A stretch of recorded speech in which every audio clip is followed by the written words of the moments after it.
Are you struggling with chronic fatigue and you're having a hard time dealing with the problems it causes in your everyday life? Well, in this video titled Living with Chronic Fatigue, 7 Tips That Actually Work, I'm going to share 7 tips I learned when I was struggling with CFS on how to navigate the challenges in both your personal and professional life as you recover from chronic fatigue. And we're going to do it on the computer. That way you could both read and listen to it, since that's what I would have wanted when I was healing. So with that said, let's get started. All right, living with chronic fatigue, 7 tips that actually work. So here's what we're going to cover: why you must troubleshoot challenges in daily life and how to overcome common lifestyle challenges.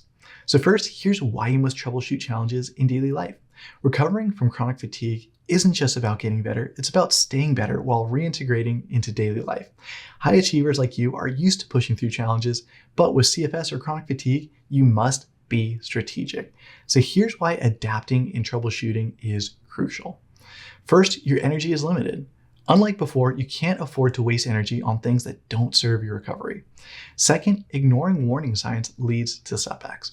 Learning how to navigate work, home life, and relationships in a way that respects your limits prevents crashes. And sustainable success requires adjustments. You're not aiming to get back to your old pace overnight. You're creating a new, optimized way to thrive that's sustainable. Success post-chronic fatigue isn't about doing more. It's about doing what truly matters in a way that supports your health.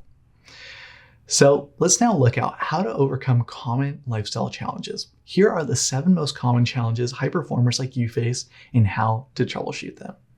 Problem number 1 is I can't relax, even at home. Solution is to turn your home into your sanctuary. Declutter and simplify. A clean, organized space reduces visual stress and mental overwhelm. Comfort first. Invest in an ergonomic chair, cozy blankets, soft lights, blue blocker glasses, noise-canceling headphones, salt lamp, whatever makes your space inviting.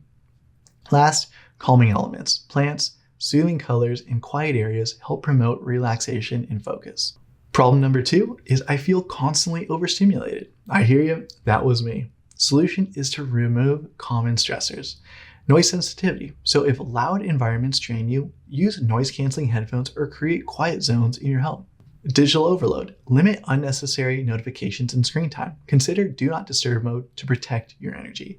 For me, taking social media off my phone was huge. Maybe try it out yourself. Toxic inputs. Cut down on negative news, doom scrolling, and draining conversations. Instead, surround yourself with uplifting content and people. Stressful movies and games. Cut out stressful movies and games. Swap them for rom-com movies instead. And when I say stressful movies, this includes psychological thrillers, action movies, horror, etc. Swap them for rom-com movies instead. And if you want my curated list of my favorite 100 rom-coms, hit me up. I'll send it your way. Problem number 3 is how do I get back to work? Solution is increase your work capacity slowly. For example, if you work 3 hours a day in week 1, aim for 4 hours a day in week 2. And if you're at 0, start with 10 to 30 minutes a day, 3 to 5 times per week.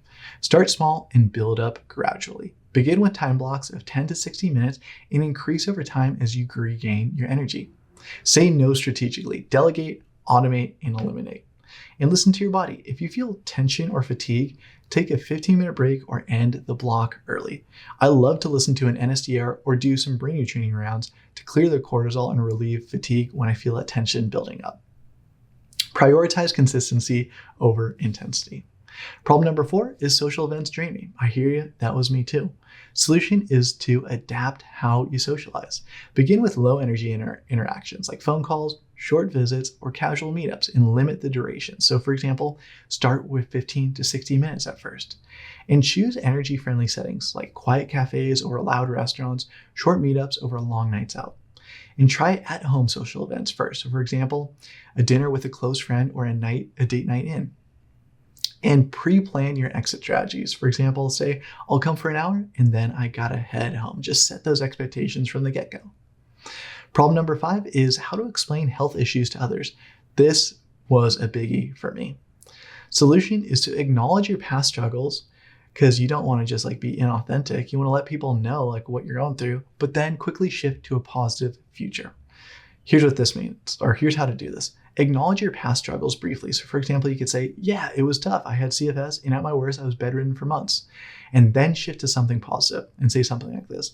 For example, but now I'm excited. I'm working with a mentor and I'm on my way to wellness. I'm looking forward to surfing again, playing volleyball, and traveling. This simple shift keeps you empowered and focused on your future, and it also helps others see you as someone who's overcoming, not someone who's stuck, and not someone who identifies as a victim. Problem number 6 is I feel guilty for not being as present with my kids or partner. Solution is focus on quality over quantity. Be fully present in short bursts. 10 to 60 minutes of undistracted time is more meaningful than hours of low energy presence. Do low energy bonding activities like reading together, watching a show, playing games, slow nature walks, sitting by the fire, having unplugged meals together, things like that. And communicate your love and commitment so that they understand your limits aren't a lack of care. Problem number 7 is I want to have fun again, but I'm afraid of overdoing it. I hear you. Solution is follow the 8 out of 10 rule. Before starting an activity, ask yourself, on a scale of 1 to 10, how confident am I that I can do this and enjoy it without overdoing it? If it's an 8 out of 10 or higher, go for it and enjoy. If below 8 out of 10, modify it. So for example, instead of doing a long hike, go for a short walk or short hike. And if you start the activity and you feel your 8 out of 10 confidence dropping, pause, do a brain retraining relaxation round, and reassess. If your confidence doesn't rise, then acknowledge the win for what you did do and stop there. Prioritize joy that restores you, like music, art, light, socializing, nature, rather than high energy events. So let's do a recap and talk your next steps. So that was living with chronic fatigue, 7 tips that actually work. So your action step is to use these 7 tips to troubleshoot your lifestyle. If something isn't feeling right, come back to this video to learn how to adjust your routine so you can get unstuck and get back on track to achieving total wellness and building a life you love. This could be the start of your comeback story. And if you want more help on overcoming chronic fatigue naturally, regaining your health, and achieving total wellness, then I invite you to join my free weekly newsletter or apply to work with me one-to-one in the links below. I'll see you in the next video.